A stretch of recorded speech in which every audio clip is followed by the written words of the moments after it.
No, porque siempre a lo largo de la historia de la humanidad. Así que esa es la propuesta, ese es el camino que nos queda por recorrer a lo largo de 5 semanas. Eh, para esta clase en particular, esta clase tal vez la encuentren un poquito más corta que las otras clases que hemos ido teniendo, porque en realidad para poder participar del foro de esta semana, algunos ya lo han hecho, ustedes tenían o tienen que ver un video de una filósofa española, Adela Cortina, que de por sí dura 45 minutos. Y yo soy consciente que esa teoría que van a escuchar de boca de ella se suma a nuestra clase. Es más, es un lujo escuchar para qué sirve la ética de boca de esta gran filósofa española. Así que ahora aprovecho para preguntarles. Seguramente algunos de los que están hoy conectados son los que ya han participado en el foro. ¿Qué les pareció? ¿La escucharon bien?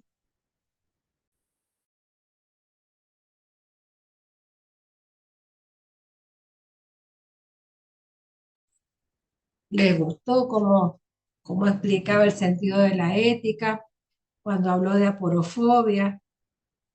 ¿Qué pueden decir si alguno ya la escuchó?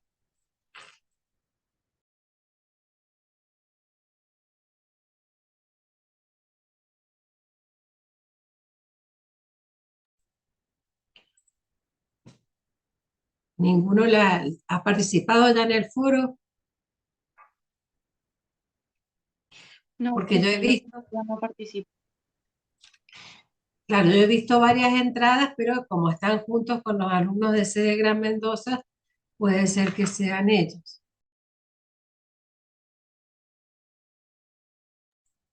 Les pido disculpas por mis accesos de tos, que son los rezagos que todavía quedan de la neumonía. Pero afortunadamente lo atravesé bien, que piensen que en la pandemia nos decían que alguien tenía neumonía bilateral y uno pensaba en respirador, terapia intensiva, que lo ponían al paciente boca abajo y que muchas veces también se morían. Así que tengo que dar gracias porque lo pasé bastante bien, pero eh, debo seguir cuidándome un tiempo más. Bueno, entonces voy a compartir lo que les he preparado.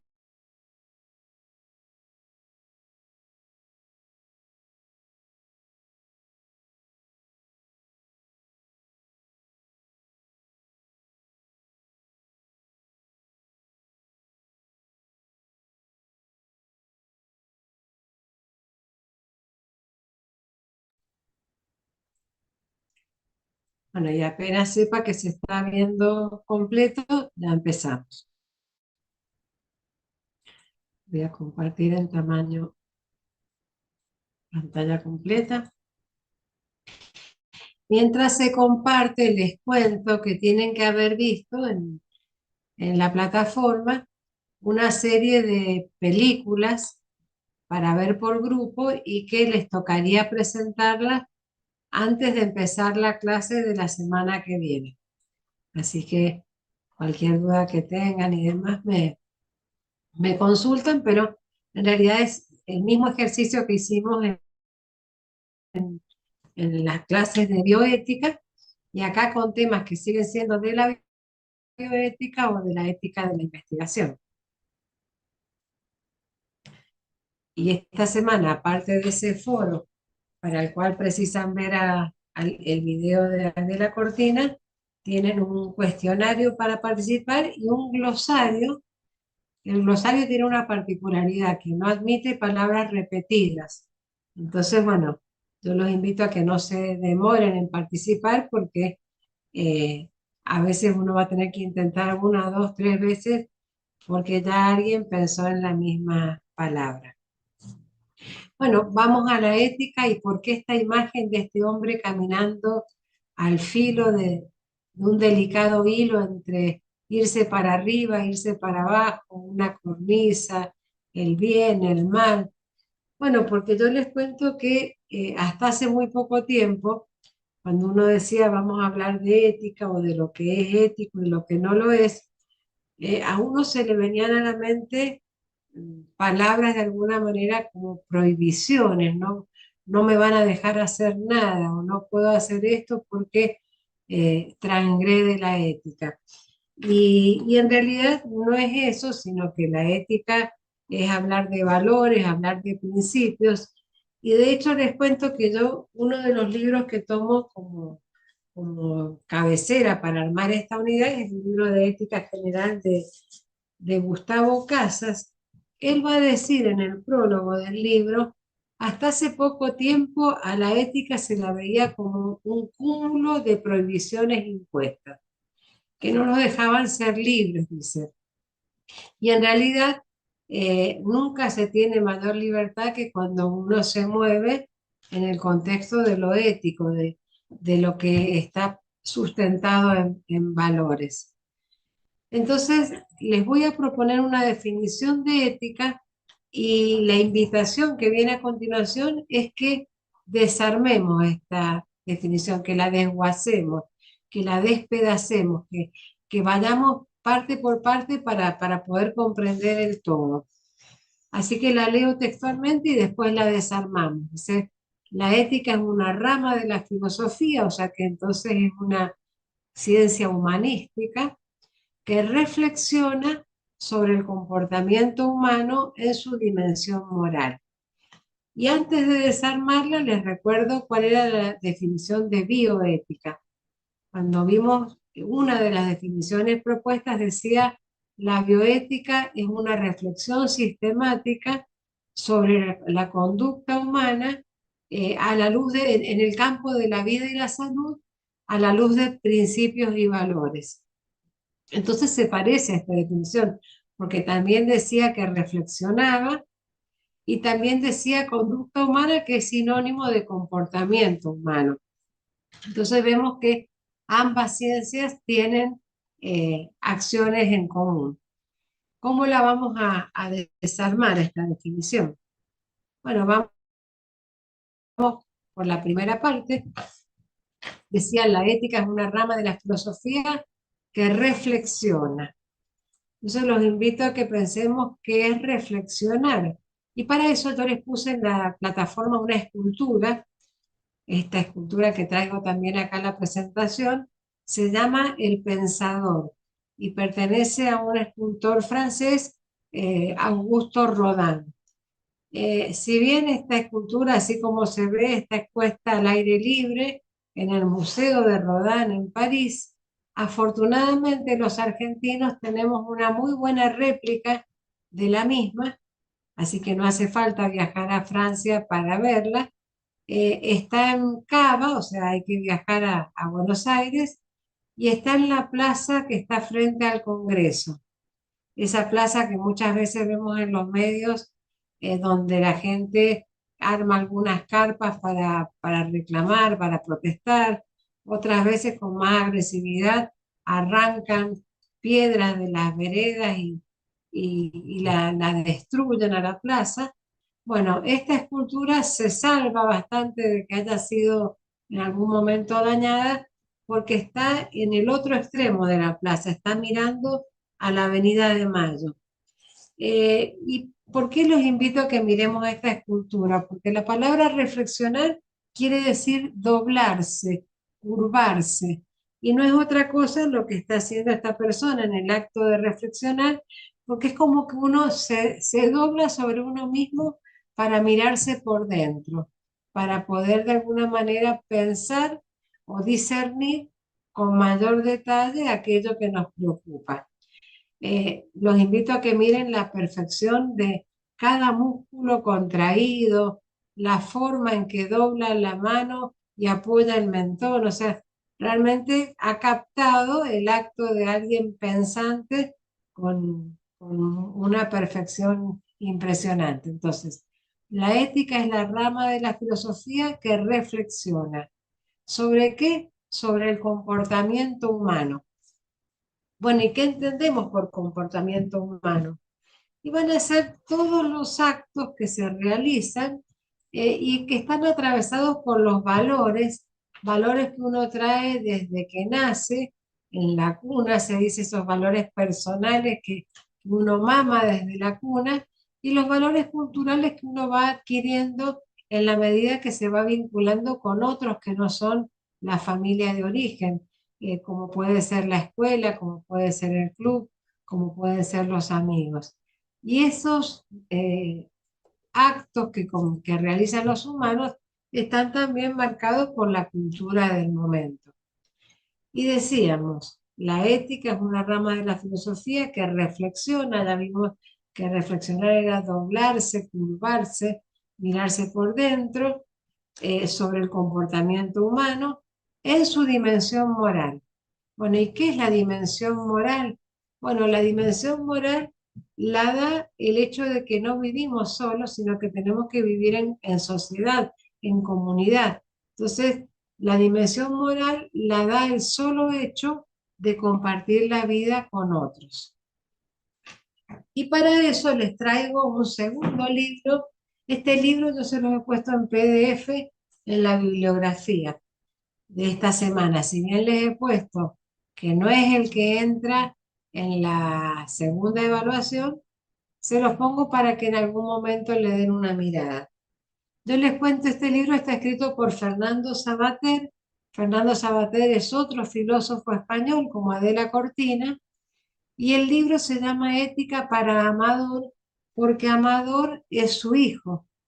Entonces él en el prólogo va a decir algo así como que, querido hijo, te escribo este libro de ética porque no me atrevo se ve que Amador era adolescente en ese momento, a invitarte a que te sientes conmigo en la sala, en la cocina, donde fuera a hablar de ética y que te levantes con un desplante o ver tu cara de aburrimiento. Prefiero escribir el libro. Si no lo lees nunca y lo pones abajo de la cama o en la estantería, no me voy a enterar, pero yo me quedo tranquilo que te escribí lo que quería que supieras de ética. Ese es el prólogo del libro.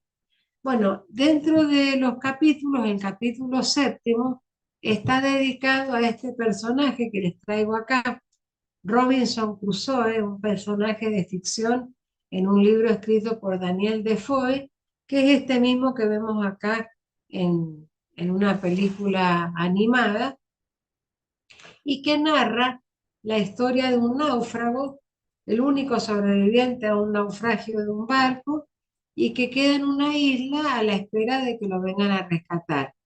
Mientras tanto, en esa isla va a tener que aprender qué comer, porque hay cosas que le pueden hacer bien y hay cosas que lo pueden matar o envenenar. Va a tener que aprender qué fieras o cómo defenderse de las fieras salvajes, qué animales puede consumir, cómo resguardarse de las inclemencias del tiempo. Entonces va a tener que construir una especie de tienda, de carpa. Hasta ahí va todo bien, mientras él tenía una suerte de pizarrita donde iba marcando con cruces los días que llevaba en la isla. Y su gran sorpresa fue un día al despertarse, ver que en la playa habían huellas humanas y quedó paralizado. O sea, le dio mucho más miedo saber que había otra persona junto con él, más que si hubiera visto huellas de un tigre, de un león, de una víbora. Entonces, fíjense, yo les traigo acá textualmente en ese capítulo 7, tomé este párrafo. Va a decir así: ya no se trata solamente de sobrevivir como una fiera o como una alcachofa, perdido en la naturaleza. Ahora tiene que empezar a vivir humanamente, es decir, con otros o contra otros hombres, pero entre hombres. Lo que hace humana a la vida es el transcurrir en compañía de humanos, hablando con ellos, pactando y mintiendo, siendo respetado o traicionado, amando, haciendo proyectos y recordando el pasado, desafiándose, organizando juntos las cosas comunes, intercambiando símbolos. Bueno, vista entonces esta forma en que desarmamos la definición de ética, ahora los invito a que pensemos si es lo mismo ética que moral. La gente tiende a tomarlos como sinónimos, y esto es por una razón, y es porque en su etimología, es decir, el significado del origen de la palabra, significan lo mismo. Ethos va a provenir ética, perdón, proviene del griego, del vocablo ethos, que quiere decir comportamiento, conducta, y moral viene del latín mores o mos, que también quiere decir comportamiento, conducta. Entonces, ¿por qué no son lo mismo? Porque la moral es el objeto de estudio de la ética, o sea, la ética estudia a la moral. Y entonces cabe la pregunta, ¿qué es la moral? Y la moral va a ser un conjunto de normas que permiten que las sociedades se organicen y vivan de alguna manera lo más pacíficamente, normas de convivencia. Entonces acá les muestro la misma etimología, pero distinta definición. Y nos podemos preguntar, esas normas morales, ese código de convivencia, ¿quién las escribió? ¿Se aplican en forma automática? ¿Cómo se sanciona el hecho de no cumplir estas normas morales? Bueno, si nos vamos a la antigüedad, podemos ver, por ejemplo, 1700 años antes de Cristo, el código de Hammurabi, que estuvo tallado en una estela de piedra. Se encontró donde actualmente es Irak, en la zona entre Irak e Irán, y esa estela fue llevada a un museo en Francia que tenía unas ciertas normas de convivencia para ordenar las sociedades, pero hay algunas normas que ni siquiera están escritas. Esas normas las vamos a clasificar, a ver, me fui, en tres tipos en tres categorías. Usos y costumbres que no hace falta escribirlos, pero que de alguna manera se transmiten para que todos se manejen con ese código.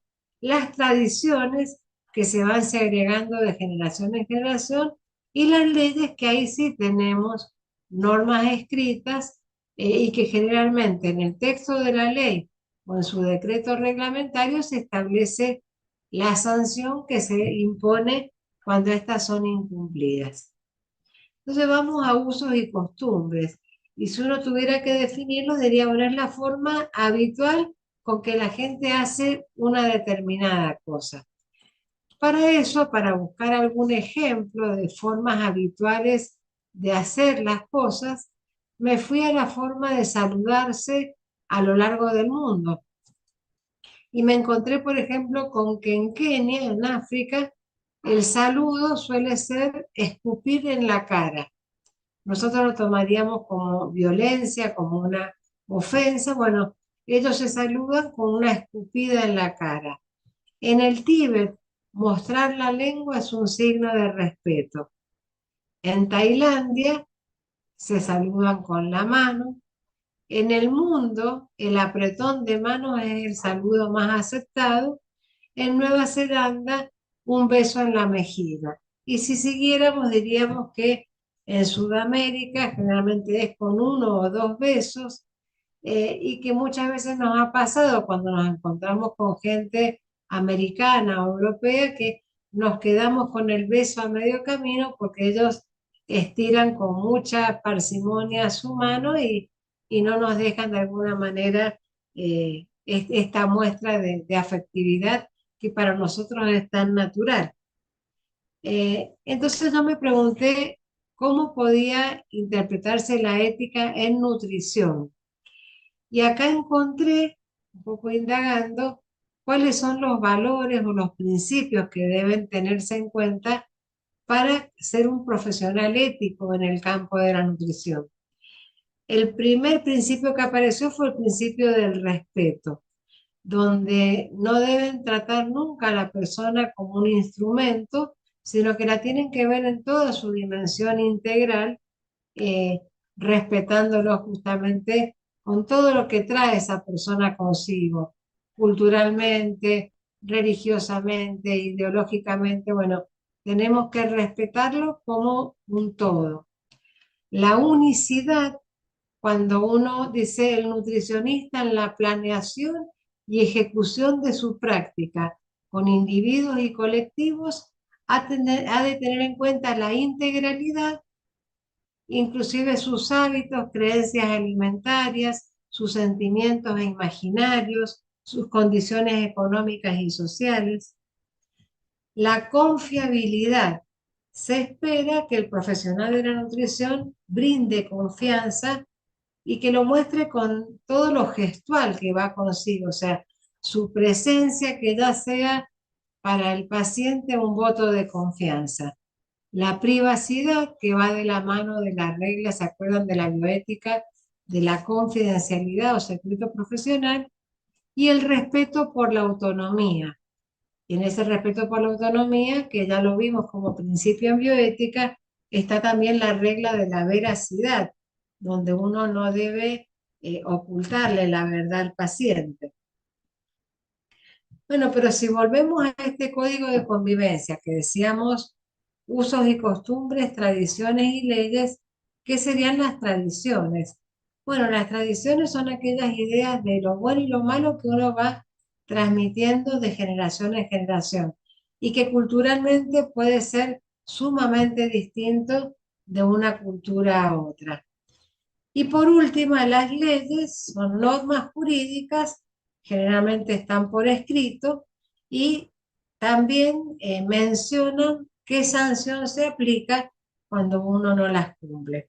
Y acá les traigo esta imagen que dice prohibido el uso de celulares porque quería contarles que probablemente ustedes no habían ni siquiera nacido o eran muy chicos. En todas las aulas de la sede Gran Mendoza no habían sedes, solo estaba la sede Gran Mendoza de la universidad. Nos encontrábamos con un letrero como este, prohibido el uso de celulares, y abajo mencionaba el número de la resolución rectoral que lo prohibía.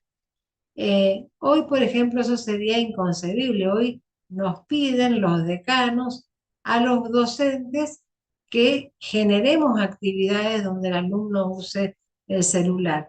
Pero bueno, esto fue una norma porque en la universidad una resolución rectoral adquiere fuerza de ley que fue derogada y reemplazada porque espacialmente dejó de tener vigencia.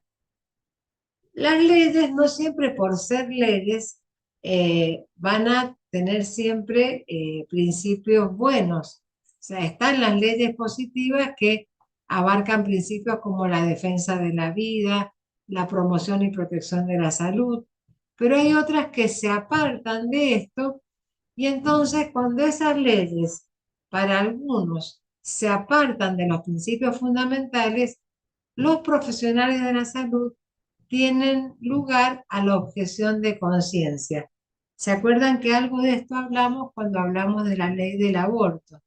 Bueno, ustedes como futuros nutricionistas o licenciados en nutrición, yo como farmacéutica, los médicos, etcétera, etcétera, tenemos derecho a manifestar objeción de conciencia frente a algunas leyes. Y esto en realidad no tiene el espíritu de obstruir que la norma se aplique, sino que se nos respete nuestra decisión de que esa norma para nosotros es contraria a nuestras convicciones morales, éticas o religiosas y que por ese motivo nos queremos abstener de tener que cumplirla. Y si vamos a las características, la objeción de conciencia siempre es individual, o sea que yo no puedo generalizarla para todo un instituto médico, un sanatorio, una clínica, sino que fulano de tal con nombre y apellido tiene que manifestar su voluntad de ser objetor. Es pasiva porque lo que hace es no hacer algo, justamente es la ausencia o abstención de hacer alguna acción, y es pacífica porque en realidad no se pretende cambiar ninguna norma, sino simplemente abstenerse de cumplirla. Y entre los requisitos que nos van a pedir cuando uno se acerca al Ministerio de Salud para ser objetor de conciencia para ciertos temas, bueno, es la oportunidad, o sea, uno, por ejemplo, hoy en día no podría ir al ministerio y decir, yo soy objetor de conciencia de la eutanasia, porque la eutanasia hoy por hoy no es legal en la Argentina, entonces no es oportuno objetar algo que todavía no me obligan o no hay una ley que exija el cumplimiento de parte de los profesionales de la salud. Tengo que tener una fundamentación y coherencia, o sea, tiene que haber justamente una causa, no es que yo diga soy objetor y no manifieste las causas, y tengo que estar disponible para cumplir otros servicios, es decir, que supongamos con la ley de interrupción voluntaria del embarazo, yo como farmacéutica fuera objetor de conciencia en dispensar mi gefistona, mi soprostol, bueno, me van a decir, bueno, cuando lleguen esas recetas usted no las va a despachar porque no considera que es objetor de conciencia, pero el tiempo que hubiera ocupado en hacer eso va a tener que hacer tareas en el depósito o tareas administrativas, o sea, hay que cumplir lo que la dirección diga en relación a lo que yo dejo de hacer. Bueno, ¿cómo vamos hasta ahí, chicos? ¿Alguna pregunta? ¿Algún comentario? Bien, profe, se entiende. Bueno, entonces ese código de convivencia, que era usos y costumbres, tradiciones y leyes, nos podemos preguntar sobre qué se basa, en qué se fundamenta. Y se fundamenta en los valores.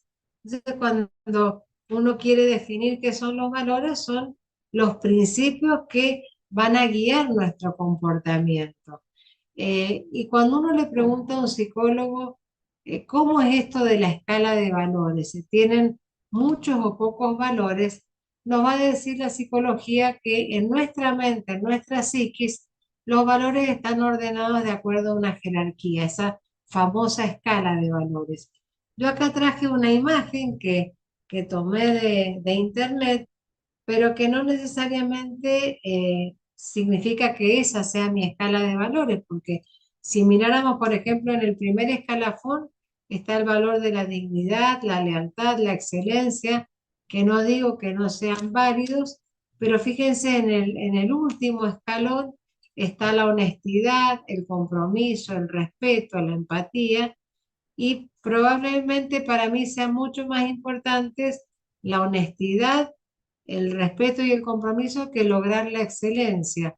A veces algo se hace no tan excelente, pero con mucho compromiso de las partes, con mucho respeto por las opiniones de los otros. O sea que esa escala de valores va a depender de cada uno. Y esos valores en nuestra mente, ¿cómo están?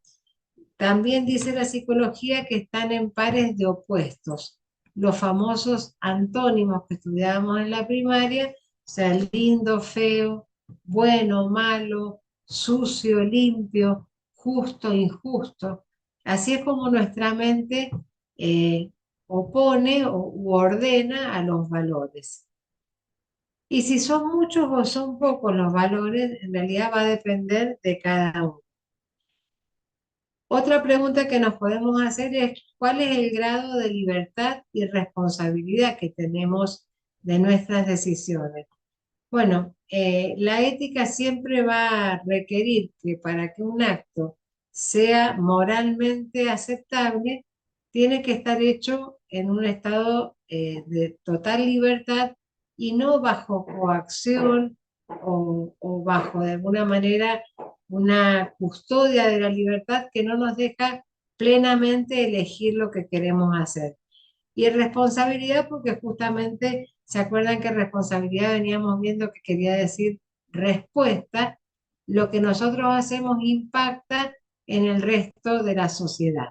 Entonces acá hacemos una primer parada, hoy vamos a hacer dos actividades, esta y otra actividad enseguida hacia el final de la clase, y yo los invito a que vayan, como siempre, a www.menti.com con este código y Así es, lo que les venga a la mente, ¿cuál sería la peor falta de ética que podría cometer un nutricionista, o sea, en su carrera?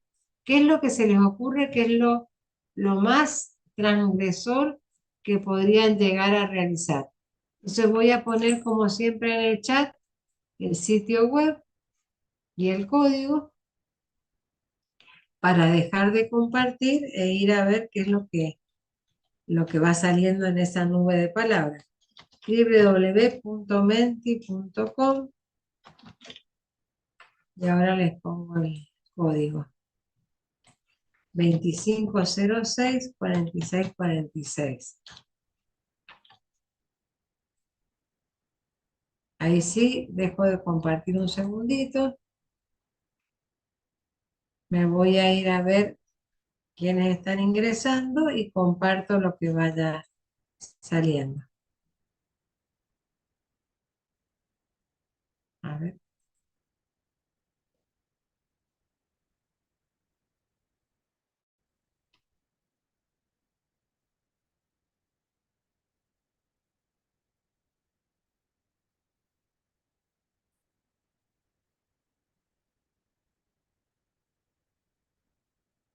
Todavía no ha entrado ninguno.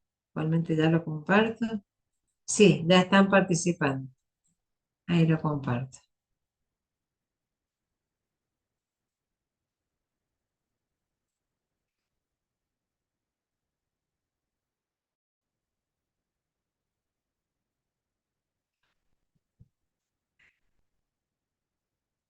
Esta mañana hacíamos esta nube de palabras con los alumnos de bioquímica y salía esto de falsear los resultados, eh, no hacer los análisis e inventar los resultados. Bueno, fíjense ustedes, en otro orden de cosas, dietas perjudiciales, suplementos sin autorización, falta de honestidad, dietas extremas, maltrato, dar soluciones mágicas, falta de respeto, no respetar a la persona.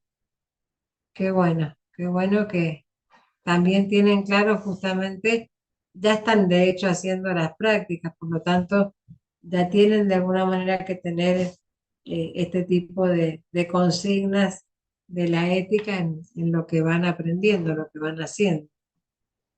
Manipulación de la enfermedad, indicar dietas sin evidencia científica.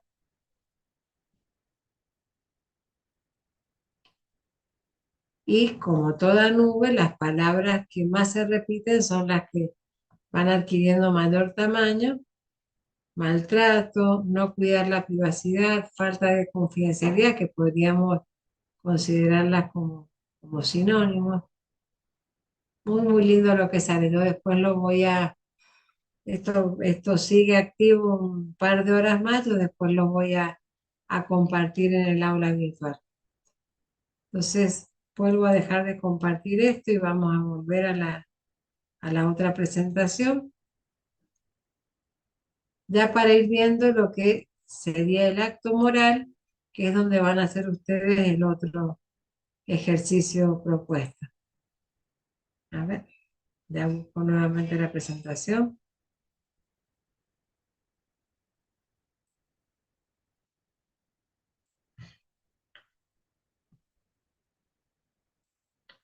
Ha quedado como bloqueado en el Menti.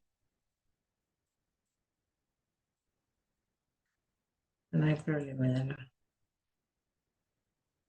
Ahora sí.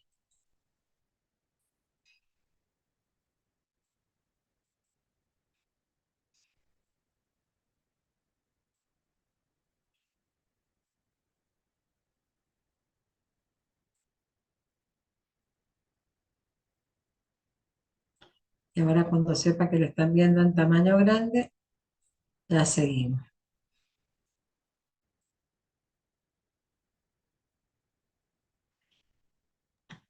Bueno, entonces vamos a hablar de los valores y del acto moral, pero hablar de los valores, ¿se está viendo bien, chicos, ahí? Sí, profe, ahí se ve. Sí, profe. Bueno, porque tengo una leyenda que dice, por favor, alejar esta ventana de la aplicación compartida, pero a su vez la veo en tamaño completo. Los valores los vamos a dividir en valores personales y valores sociales. ¿Cuáles son los valores personales? Bueno, aquellos que eh, claro, me he ido muy para atrás. Son aquellos que yo les decía, se maman desde la cuna, y que cada persona va a construir su propia escala. Valores afectivos, valores estéticos, valores religiosos. Y obviamente impacta sobre esto la cultura en la que uno está inmerso. Y los valores sociales, que son los que nos sirven para movernos en comunidad, que uno va adquiriendo a lo largo de la vida cuando empieza a alfabetizarse en la escuela, luego en las instituciones deportivas o artísticas, y así en el mundo laboral, valores morales, valores intelectuales, valores económicos. Ahora, ¿cómo hacemos para respetar esa escala de normas que eran los usos y costumbres, las tradiciones, las leyes? Bueno, acá es importante que distingamos dos cosas, que uno haga las cosas porque está convencido, o sea, que su conducta sea una conducta autónoma, o bien que haga las cosas por miedo al castigo que implicaría no hacerlo o al premio que voy a recibir. Y esto habla de una conducta heterónoma. Entonces, ¿cuándo actuamos a veces bajo esta conducta heterónoma? Por ejemplo, uno en el día a día cuando va a estacionar y busca justamente no estar junto al cordón pintado de amarillo, hay que plantearse si lo hacemos porque estamos respetando la salida de la cochera de tal o cual persona o porque tenemos miedo de la multa que nos puede llegar antes de renovar el carnet de conducir por el solo hecho de transgredir esta norma. Entonces, en las distintas situaciones a las que nos enfrentemos es bueno pensar, ¿estoy haciendo esto por convicción o lo hago por miedo al castigo o al premio? Y bueno, y ya llegando a la última parte de la clase, vamos a hablar del acto moral, porque cuando definimos a la ética dijimos es la rama de la filosofía que reflexiona sobre el comportamiento humano en su dimensión moral. Entonces, un acto moral es una acción que puede ser valorada como buena o como mala, o sea que no porque se llame acto moral necesariamente es algo bueno. Y necesita dos requisitos. Necesita que el sujeto que lo realiza sea libre y por otro lado que entienda lo que está haciendo, que tenga inteligencia y voluntad. Entonces quedan eximidos de estos actos morales las personas que por alguna causa tienen una deficiencia mental, que no pueden comprender del todo si lo que están haciendo es bueno o malo, o personas con alguna enfermedad neurodegenerativa que tampoco entienden la bondad o la maldad de una acción. Y lo de la libertad, por ejemplo, siempre pongo el ejemplo de qué pasaría si nosotros somos secuestrados y como rehenes de otros nos obligan a, no sé, robar un banco, hacer algún, quemar un predio, lo que sea, bajo amenaza de muerte. Bueno, en esa situación está mal lo que nos piden hacer, pero no somos libres para poder decir que no, porque en realidad está el impedimento de la violencia con que nos exigen o el miedo. Bueno, y el acto moral se estructura en ciertos elementos, que esto es lo que vamos a analizar en el ejercicio al final de la clase. Siempre debe estar presente quien lo realiza es un sujeto moral. Sujeto moral que puede ser una sola persona o puede ser un grupo de personas. Ese sujeto moral tiene que tener un motivo por el cual va a realizar ese acto.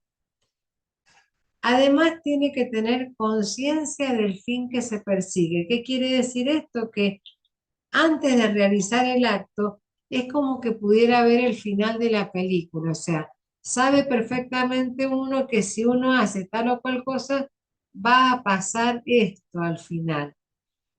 Tiene que haber elección. ¿Qué quiere decir esto? Que tiene que haber otros caminos, que no es el único atajo, el único camino ese que yo elijo realizar. Tengo que tomar la decisión de hacerlo, tengo que buscar los medios para hacerlo, tengo que pensar en qué circunstancias, en qué entorno me está ocurriendo este hecho por el cual voy a cometer un acto moral. Y por último, los resultados, que no es otra cosa que realizar el acto moral propiamente dicho. Yo ahora los voy a definir uno por uno, pero para que esto no quede como algo difícil de comprender porque no le ponemos acciones o no le ponemos ejemplos, vamos a trabajar entonces con una actividad por la cual a cada uno de estos elementos le vamos a poner una acción. Bueno, ¿quién es el sujeto moral? Es el individuo que, se acuerdan, tenía que ser libre y tener inteligencia para entender que va a realizar el acto moral. Cuando hablamos de motivos e intenciones, son justamente las causas que nos llevan a actuar de determinada manera. Ahora, podemos tener buenos motivos o podemos tener malos motivos para realizar ese acto moral. Tener conciencia del fin que se persigue, yo les decía, es como poder ver, visualizar el final de la película, qué va a pasar. Es como anticipar el resultado que se pretende alcanzar. La decisión es la capacidad que tiene un sujeto de, por su propia libertad y autonomía, de elegir tal o cual camino. El poder de elección, justamente según los valores que uno sopese, va a tener caminos que se contraponen muchas veces. Los medios es decir, analizar qué necesito para realizar y para llegar al fin que he elegido. Y acá hay una consigna en ética, es que los medios deben ser tan buenos como los fines. Y aparece la pregunta, ¿y entonces los fines justifican los medios? Fíjense, los medios deben ser tan buenos como los fines. El entorno, las circunstancias, todo lo que rodea el acto moral y que podría de alguna manera darle una perspectiva distinta por estar transcurriendo en determinadas circunstancias, y el resultado es la realización de este acto moral y alcanzar ese fin que nos proponíamos. Para que esto no quede como en el aire, bueno, les traigo los impedimentos del acto moral. Si el acto moral tenía como requisito ser libre y entender, o sea, la capacidad de comprender, justamente el no entender, la ignorancia o la enfermedad mental es un impedimento.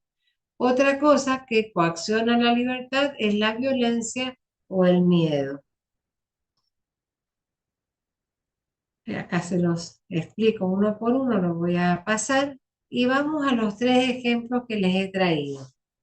Les he traído tres películas, son películas clásicas, a lo mejor eran muy chicos cuando se lanzaron a- al mercado, pero como son clásicas, atraviesan las épocas y la gente las sigue viendo a lo largo del tiempo. La primera, que está como la decisión de Anne, en Argentina llegó como la decisión más difícil. La segunda, Million Dollar Baby, que ganó 4 Oscars por distintas categorías. Y la última, con Al Pacino, ustedes no conocen a Jack, que en español la vimos como El Doctor Muerte, basada en un caso real de un médico de New York que él consideraba bueno ayudar a morir a quien se lo pedía, y que después obviamente esto lo va a llevar a tener problemas con la justicia, pero es un caso real.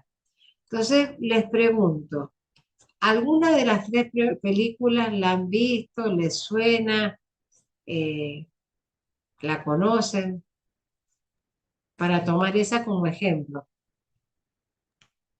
Sí, profe, la de la decisión más difícil. Bien, Guada. ¿Alguien más ha visto alguna de estas? Sí, yo Sí, también yo esa también película y la vi. también la primera. Bueno, entonces les voy a pedir a Guada, Dayana y a Yelén, en ese orden o como quieran, que le cuenten al resto de sus compañeros qué es lo que se acuerdan. Son una breve síntesis, la van a spoilear obviamente, pero como película clásica que es, no hay inconveniente de conocer de qué se trata porque siempre uno le va a encontrar nuevos matices cuando la vuelve a ver. Así que, ¿quién quiere contar un poquito qué es lo que se acuerda de la película?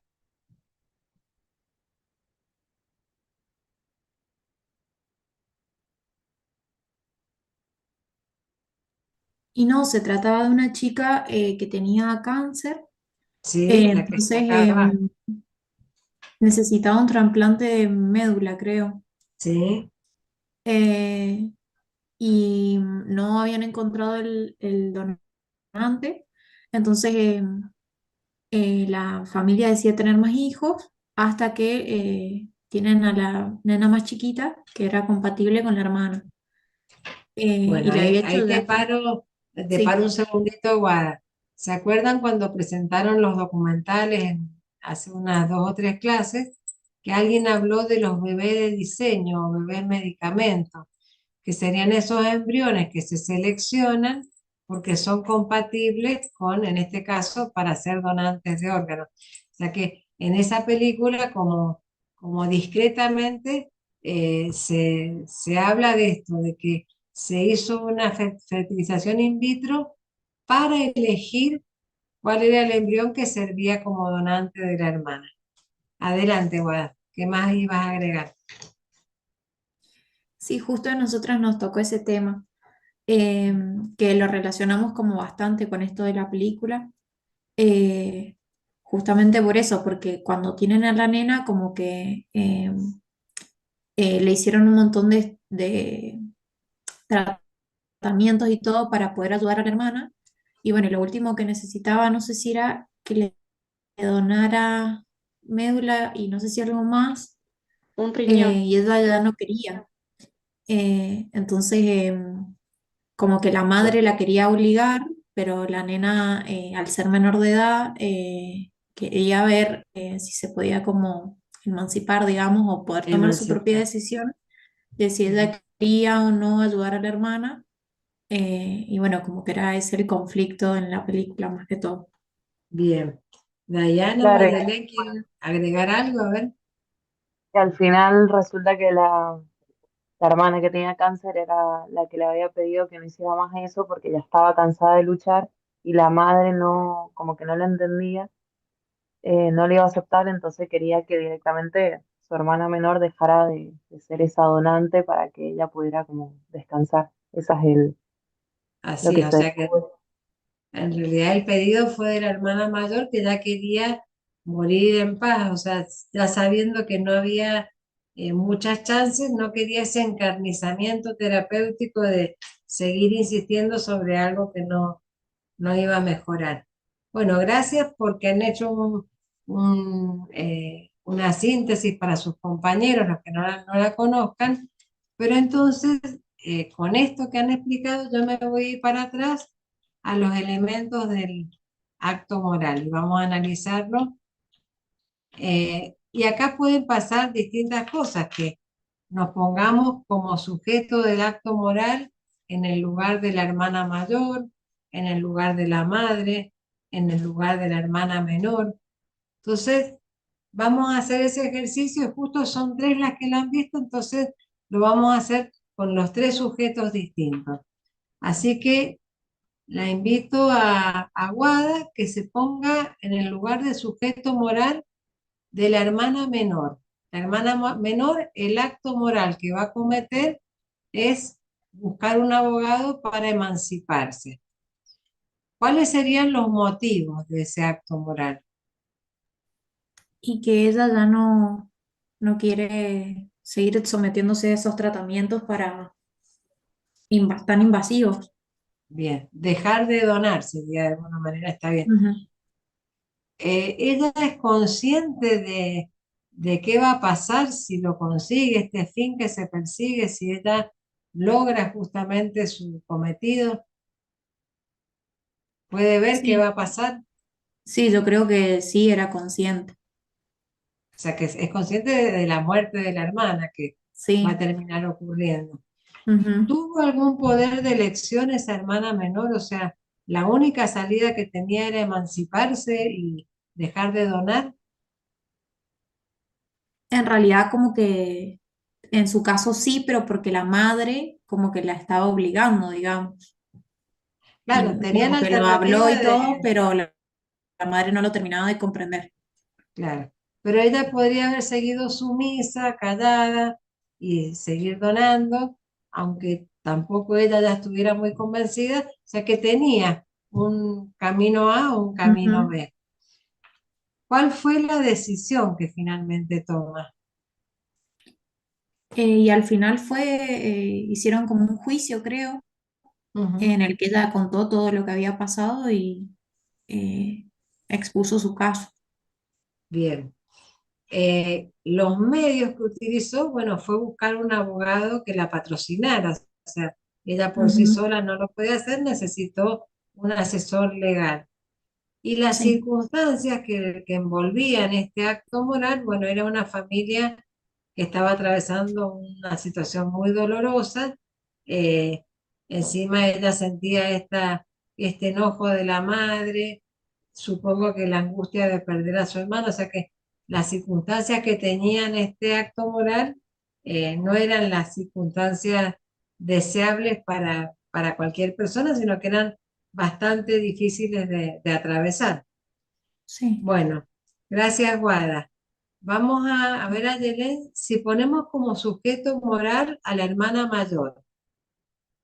La hermana mayor, el acto moral que va a cometer es pedirle a su hermana menor que deje de donar. ¿Cuál sería el motivo por el cual realiza este pedido, este acto moral? Y lo que habíamos dicho de que no quería seguir sufriendo, de que no quería esa terapia, el encarcelamiento terapéutico. Claro, todo este cansancio que ella ya Tampoco, tenía. yo creo que también como que seguir sometiendo a la hermana a eso que al final creo que lo último era lo de donar el riñón y es como que es una petición bastante grande, entonces yo creo que también va por ese lado. Bien. Puede ser La por ahí. hermana mayor era consciente de cómo iba a terminar esto, si realmente se daba lugar a su deseo de que la hermana deje de donar, era consciente de su propia muerte. Sí, sí, era consciente. Bien. ¿Tuvo algún otro poder de elección? Y sí, seguir con el tratamiento con el que venía, que la hermana le siga La, donando. la hermana o a lo mejor algunas nuevas drogas o lo que fuera, habían otras vías y para seguir intentando. Bueno, la decisión que toma es seguir adelante con esta, sostener a la hermana menor para que deje de donarle. Los medios que utilizó, en este caso el medio fue la conversación que sostuvo con su hermana previamente y las circunstancias son las mismas, una familia atravesada por una enfermedad terminal de alguien muy joven que es algo dolorosísimo de atravesar.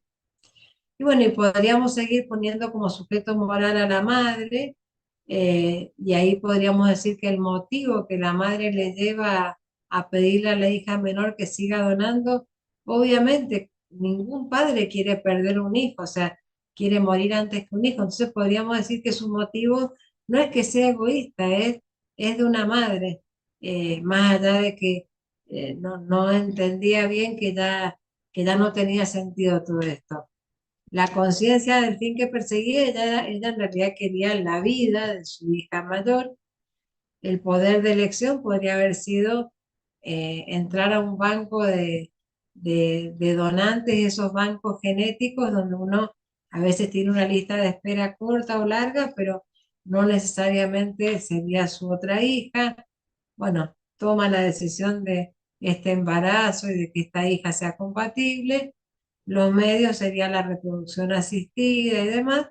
Y las circunstancias, bueno, una hija, la primera hija nacida de esa familia con una leucemia gravísima que ella no podía admitir que la iba a llevar a perder a su hija en muy corta edad. Y el resultado es la muerte de la niña. Entonces, esto es para que vean que un mismo grupo de personas cometiendo cada uno un acto moral complementario a una misma historia, va a tener o va a realizar estos elementos del acto moral, obviamente, en forma diferente. Así que con este concepto de ética, el código de convivencia, los valores y el acto moral y sus elementos, con esto sumado a la clase magistral que da la filósofa de la Cortina, habríamos sintetizado lo que es la introducción a la ética. Así que yo voy a dejar de compartir para escucharlos a ustedes si hubiera algún comentario, duda, pregunta.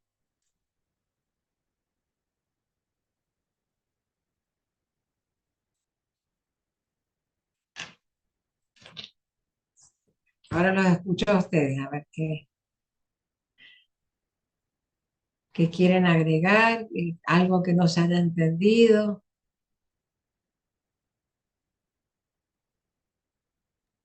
Por mi parte, profe, no tengo ninguna duda, creo que se entendió bastante bien. Em, Me quedaría ver el video y participar en el foro. Bueno, gracias, Dayana. ¿Alguien más quiere comentar algo?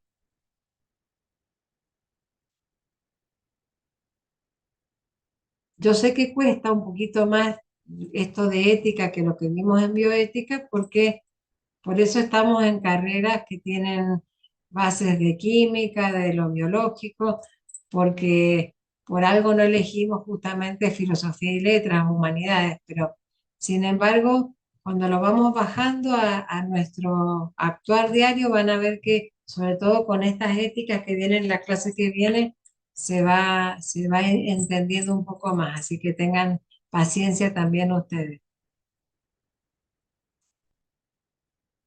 Así que bueno, nos vemos el jueves que viene. Acuérdense de que presentan primero ustedes las películas y después vamos a la clase teórica. Y bueno, y estoy atenta en la plataforma a cualquier consulta, cualquier duda que vaya surgiendo. Profe, disculpe, Sí. em, yo estoy con prácticas y justo la semana que viene tenemos una actividad. Por Ujú. lo general los jueves no tenemos actividades porque curso, pero justo la semana que viene sí. No sé cómo podría hacer yo, porque Bueno, es yo en te la... pido que con tu grupo hagan el análisis de lo que les toque ver antes del jueves. O sea, de alguna manera confío en que van a presentar ellas y saber que vos también trabajaste un poco en la formulación de la presentación. Ok, yo voy a ver si puedo cambiar el horario, pero si no llegara a poder, no voy a poder estar en la clase. Que me lo recuerden tus compañeras en ese caso para que yo lo tenga en cuenta. Ok, profe, gracias. No, por nada.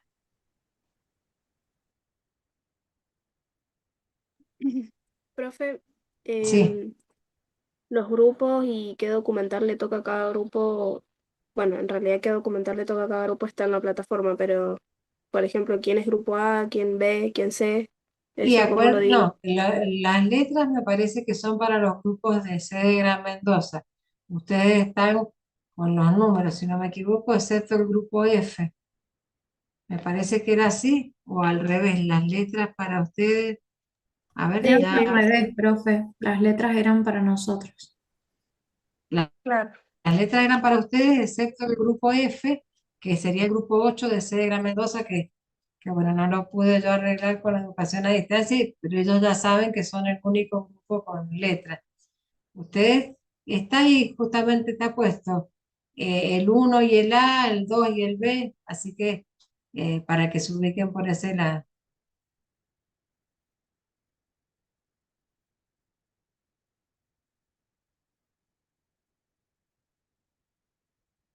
¿No hay preguntas?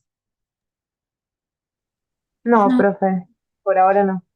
Bueno, nos vemos el jueves que viene, que ahí sí va a ser un poquito más larga la clase, tanto por las presentaciones como por los contenidos.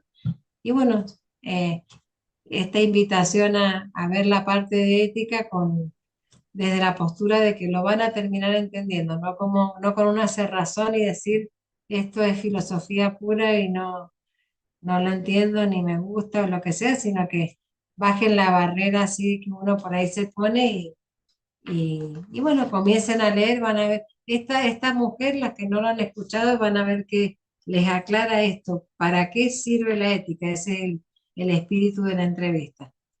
Así que bueno, nos vemos el jueves próximo, chicos, y gracias por su presencia. chao, profe. Bueno, Nos profe, vemos. gracias. Bueno, profe, gracias. Adiós. Adiós, profe. Gracias.